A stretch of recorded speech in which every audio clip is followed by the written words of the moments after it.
Assalamu alaikum students. This lecture is recorded by Sarhad Education System for class 10 arts. This is our general science book. Open your book. Today we start our first chapter. This is unit number 6, electricity in everyday life. So open page number 2. So students, previous classes में आपने different जो है वो charges के बारे में पढ़ा होगा कि चार्जेस क्या होते हैं और कितने टाइप्स के होते हैं। जैसे कि हमारा ये चैप्टर है अबाउट इलेक्ट्रिसिटी, तो इलेक्ट्रिसिटी जो है वो यूजुअली चार्जेस से ही प्रोड्यूस होती है। तो चार्जेस जो हैं वो मैं आपको यहाँ पर रिपीट करवा दूँ कि दो टाइप्स के होते हैं, पॉजिटिव और नेगेटिव चार्जेस। लेकिन एक थर्ड भी टाइप होती है जिसको हम न्यूट्रल कहते हैं, जिस पर कोई भी चार्ज नहीं होता। तो डिफरेंट जो ऑब्जेक्ट्स हैं उन पर डिफरेंट चार्जेस जो हैं वो एग्जिस्ट करते हैं। जब हम किसी भी ऑब्जेक्ट को, किसी भी दो ऑब्जेक्ट्स को हम रब करते हैं एक साथ या हम उनको अलग कर देते हैं तो उन पर डिफरेंट चार्जेस प्रोड्यूस होते हैं। तो इन चार्जेस को हम यूजुअली स्टैटिक चार्जेस कहते हैं। तो ये चार्जेस मूव नहीं करते हैं तब तक जब तक कि किसी भी दूसरे ऑब्जेक्ट के साथ कांटेक्ट में ना हो। तो जैसे ही ये दूसरे ऑब्जेक्ट्स के साथ कांटेक्ट करते हैं तो ये चार्जेस एक ऑब्जेक्ट से मूव करके दूसरे ऑब्जेक्ट की तरफ जो है वो मूवमेंट स्टार्ट कर देते हैं। तो इस टाइप के चार्जेस को हम कहते हैं स्टैटिक चार्जेस। सो यहाँ पर इन्होंने हमें एग्जांपल दी है कि अगर हम कोई भी जो रॉड है, अगर हम उसको किसी भी वुलन क्लॉथ के साथ, किसी भी कपड़े के साथ अगर हम उसको रब करेंगे तो वो जो रॉड है वो चार्ज हो जाएगा, उसके ऊपर चार्जेस प्रोड्यूस हो जाएंगे। और कौन से चार्जेस? स्टैटिक चार्जेस प्रोड्यूस होंगे। लेकिन ये स्टैटिक चार्जेस तब तक वहीं पर रहेंगे जब तक कोई भी दूसरा ऑब्जेक्ट उसके कांटेक्ट में ना हो। जैसे ही हम इसको किसी दूसरे ऑब्जेक्ट के साथ कांटेक्ट में लेकर आएंगे तो वो चार्जेस जो है वो एक ऑब्जेक्ट से दूसरे ऑब्जेक्ट की तरफ मूवमेंट स्टार्ट करेंगे। सो ये तो मैंने आपको स्टैटिक चार्जेस की समरी बता दी है जो हमने यहाँ पर आगे पढ़ना है। तो यूजुअली जो है वो हमारे पास चार्जेस जो हैं वो पॉजिटिव होते हैं, नेगेटिव होते हैं।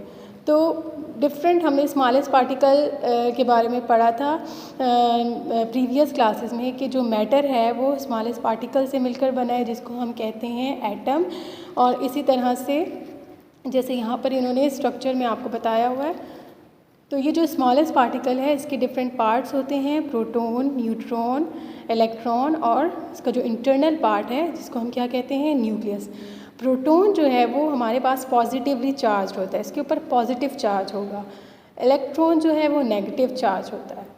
इसी तरह से जो न्यूट्रॉन है वो न्यूट्रल होता है, उसके ऊपर कोई चार्ज नहीं होता। इसी तरह से जब ये चार्जेस जो हैं पॉजिटिव या नेगेटिव कब प्रोड्यूस्ड होंगे? जब हम किसी भी दो ऑब्जेक्ट्स को आपस में रब करते हैं तो तब ये क्या कहलाएंगे? तब उनको हम क्या कहते हैं? स्टैटिक चार्जेस कहते हैं। So the buildup of static charges on object called static electricity. तो किसी भी ऑब्जेक्ट पर जब हम स्टैटिक चार्जेस प्रोड्यूस करते हैं तो इसको हम क्या कहेंगे? Static electricity.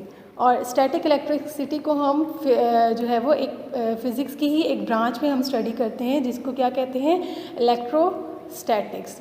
सो जो स्टैटिक चार्जेस होते हैं वो अनमूवेबल होते हैं, लेकिन जब यही चार्जेस जो हैं वो फ्लो करना स्टार्ट कर देते हैं तो हम उसको क्या कहते हैं? Current electricity. So the study of flowing charges is called current electricity. So यहाँ पर हम अब डिटेल में स्टैटिक चार्जेस को पढ़ते हैं। आपने देखा होगा या पिछली क्लासेस में आपने पढ़ा होगा कि जो एटम है वो तीन पार्टिकल से मिलकर बना है, प्रोटॉन, इलेक्ट्रॉन एंड न्यूट्रॉन। अभी मैंने आपको बताया है कि प्रोटॉन जो है वो एक ऐसा उसका पार्ट होता है जिसके ऊपर पॉजिटिव चार्ज होता है, इलेक्ट्रॉन जिसके ऊपर नेगेटिवली चार्ज बॉडी होती है, और न्यूट्रॉन जो कि न्यूट्रल होता है, मीन्स के उसके ऊपर कोई चार्ज नहीं होता। तो यहाँ पर मैं एक और बात आपको बताऊं कि जो सेम चार्जेस होते हैं वो एक दूसरे को रिपेल करते हैं, एक दूसरे से दूर जाते हैं। फॉर एग्ज़ाम्पल अगर दो ऑब्जेक्ट्स हैं, दोनों ऑब्जेक्ट्स के ऊपर पॉजिटिव चार्ज हैं तो वो ऑब्जेक्ट्स एक दूसरे को रिपेल करेंगे, एक दूसरे से दूर जाएंगे। लेकिन जब एक ऑब्जेक्ट के ऊपर पॉजिटिव चार्ज हो और दूसरे के ऊपर नेगेटिव चार्ज हो तो दोनों ऑब्जेक्ट्स एक दूसरे को अट्रैक्ट करेंगे. So it means that same charges repel each other and opposite charges attract each other. जो ऑपोजिट चार्जेस होते हैं वो एक दूसरे को अट्रैक्ट करते हैं.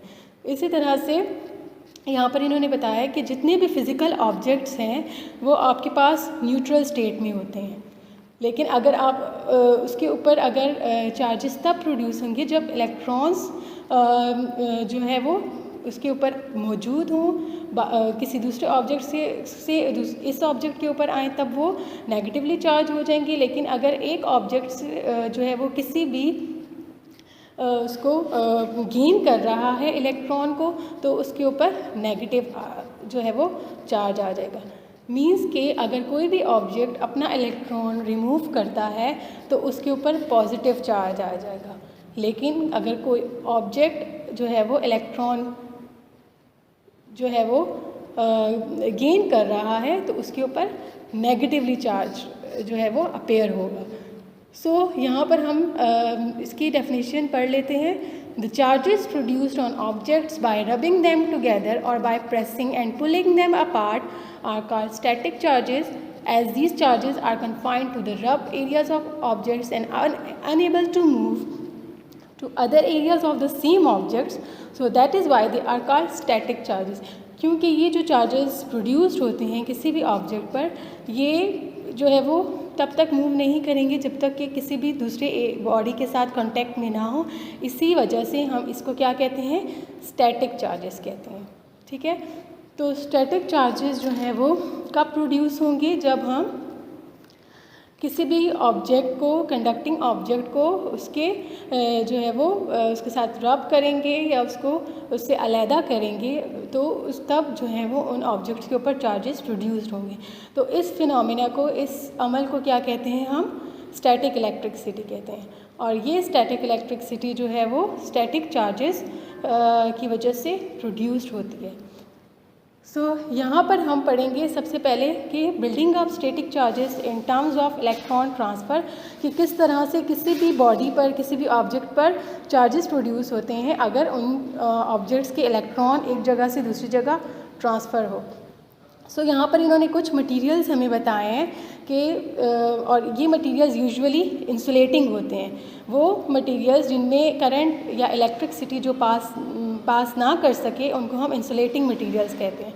तो अगर हम इन मटेरियल्स को रब करेंगे तो अगर हम क्लोजली उनको प्रेस करेंगे या एक दूसरे से अलग करेंगे तो उनके ऊपर जो है वो चार्जेस प्रोड्यूस्ड होंगे. उनके जो इलेक्ट्रॉन्स होंगे वो एक ऑब्जेक्ट से दूसरे ऑब्जेक्ट की तरफ मूवमेंट स्टार्ट कर देंगे. सो इस तरह से स्टैटिक चार्जेस प्रोड्यूस होते हैं. जैसे यहाँ पर एग्जांपल इन्होंने दी है कि अगर आप अपने शूज़ को किसी भी वूलन क्लॉथ से रब करते हैं तो जो इलेक्ट्रॉन्स होते हैं वो उस वूलन क्लॉथ से, जो वूल का जो कपड़ा होता है वो उससे आपकी बॉडी में ट्रांसफ़र हो जाएंगे और आपकी बॉडी को नेगेटिव चार्ज दे देंगे. इसी तरह से जो रग है या जो वूलन रग या वूलन क्लॉथ है जिससे आपने उसको रब किया है उसके ऊपर पॉजिटिव चार्ज अपेयर हो जाएगा. इसी तरह से आप जब अपने जो है वो कैप रिमूव करते हैं अपने हेड से तो आपके हेयर्स पे इलेक्ट्रॉन्स ट्रांसफ़र हो जाते हैं. कैप जो आपने पहनी होती है उसके ऊपर इलेक्ट्रॉन्स जो है वो होते हैं, लेकिन जब आप उसको रिमूव करते हैं तो वो इलेक्ट्रॉन्स आपके बालों में ट्रांसफ़र हो जाते हैं. इसी तरह से आपके बालों के ऊपर सेम चार्जेस आ जाता है, इसलिए वो एक दूसरे को रिपेल करते हैं, एक दूसरे से दूर जाते हैं. सो इस फिनोमेना को हम फ्लाई ऑफ भी कहते हैं या हेयर रेजिंग फिनोमेना भी कहते हैं. अक्सर आपने देखा होगा कि जब आप जो है वो रिमूव करते हैं, कैप रिमूव करते हैं तो आपके बाल जो है वो खड़े हो जाते हैं और एक दूसरे को उसे रिपेल करना शुरू कर देते हैं. इसकी यही वजह है कि आपके बालों के ऊपर सेम चार्जेस अपेयर होना शुरू हो जाते हैं जो कि एक दूसरे को रिपेल करते हैं. तो स्टूडेंट्स, आज के लेक्चर में हमने स्टैटिक चार्जेस के बारे में पढ़ा. स्टैटिक चार्जेस क्या होते हैं, वो कैसे प्रोड्यूस होते हैं, स्टैटिक इलेक्ट्रिसिटी किसे कहते हैं, और इसी तरह से हमने डिफरेंट पॉजिटिव और नेगेटिवली चार्ज बॉडीज़ के बारे में भी पढ़ा। आप अपने इस लेक्चर को 2 to 3 टाइम्स रिपीट करें ताकि आपको ईज़िली समझ आ सके। और स्टूडेंट्स, आप लोगों को इस चैप्टर से रिलेटेड जो नोट्स हैं वो स्कूल प्रोवाइड करेगा, तो काइंडली आप वहाँ से जो है वो इसको लेकर अपनी नीट नोटबुक्स पर नोट डाउन कर सकते हैं। Thank you.